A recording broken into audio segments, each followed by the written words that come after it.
How to find Facebook Creator Studio. Hello everyone, welcome to this channel.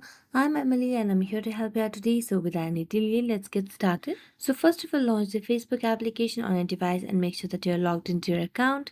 Then on the search bar over here at the top, just search for Facebook Creator Studio. As you tap on Facebook Creator Studio, you'll be able to see different search results over here. So just tap on the Creator Studio option at the very first. Tap on it and it will land you to a new page of Meta Business Suite. So it will land you to the Meta Business Suite of a Facebook page. So let's go and check. So here you'll be able to see all your messages, your content, your planning, insights, comments, inbox messages, everything at one place.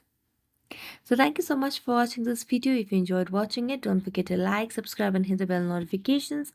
See you next time.